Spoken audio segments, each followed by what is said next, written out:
Hello there, I'm Barry Robinson for Scarborough TV News.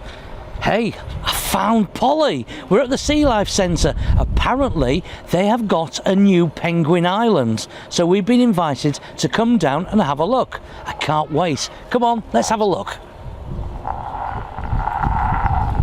Well, as you can see, we're now inside the Sea Life Centre on the new Penguin Island, and with this lovely young lady, Lindsey Crawforrd. You're the curator, aren't you? I am indeed, yes. These are all my little mates. And you love these penguins? I do indeed, yeah. They become part of your family. Yeah. So we've got the new Penguin Island. Tell me all about it. Yeah, well, it's a new experience for everybody in Scarborough.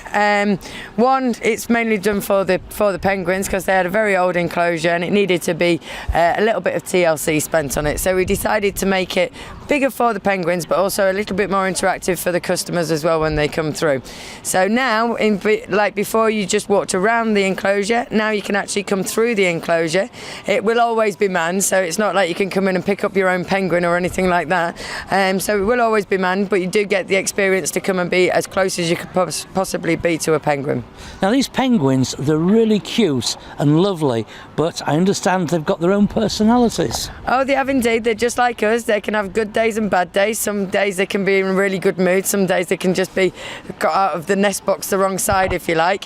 But yeah, generally they've got their own characters and they're very quirky and they do make us laugh every day. You've got names for them? We've got names for every one of them, yes. Yeah, and they're all cartoon characters. Yeah, so tell me some of the names.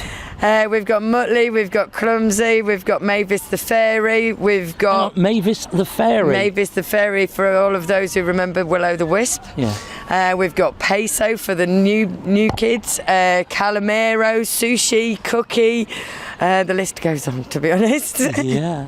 Well, this is absolutely fantastic. Must have cost a lot of money. It did. It cost us about $200,000 to do this enclosure, and it's been money well spent because the penguins love it. And as soon as we put them in, they just took to it straight away, like they'd never been away.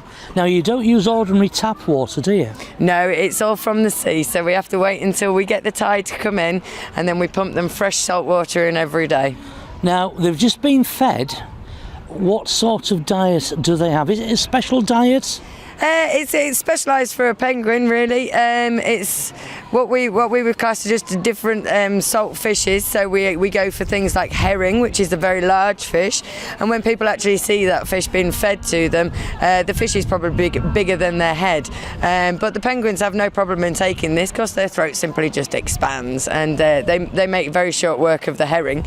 They also get sprat, which is a smaller version of a herring, and then the one that they love to have, but they can only have as a treat at the very last feed of the day, is sandeel, because they think it's absolutely wonderful, but it is like feeding them chocolate.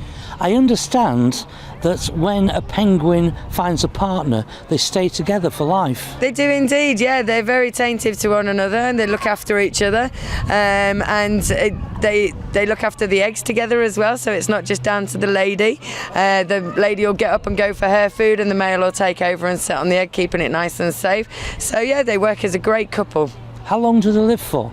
Roughly about 25 years, so it's a long time, yeah. That's why we want to get them paired up so they've got a partner for life then. Where do your penguins come from? Do you get them out of the North Sea? No. I'd be quite surprised if there were any penguins in the North Sea. These are all captive bred, and we started this breeding programme 12 years ago. So we started off with 7 birds from Bird World in Surrey, and then from that we've actually started breeding with our own centres, and now that's the main aim of the game, is to keep bloodlines really strong. So we mix and match between the Sea Life centres to make sure that we're keeping good bloodlines for the breeding for the future. How long does it take for an egg to hatch? Roughly about 42 days, give or take a bit, about a week. Yeah, I see over here to my right, there's some like little boxes. They nesting boxes. That's their little houses, and it is like a street on EastEnders, because if somebody goes in and pinches a nesting material out of another box, they will start arguing a little bit and things like that, chasing each other out. Is that what they do? They go into each other's houses, as it were. That's it, and they steal. And they steal their nesting material, so it's every penguin for themselves. Yeah. Well, looking here at the big pool, you've got Yeah. got some windows. That's right. Yeah, there's just an underwater viewing area for them where when they want to go swimming, that people can watch them under the water as well.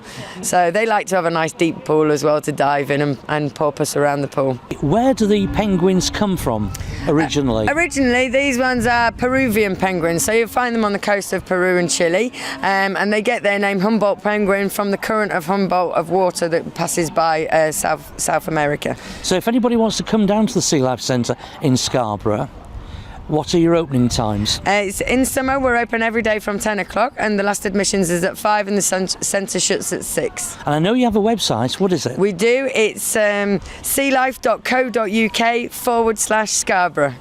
Well, it's great to see you, and thanks for having a chat. No problem, thank you very much. I'm Barry Robinson down at the Sea Life Centre talking to Lindsey, the penguin curator for Scarborough TV News.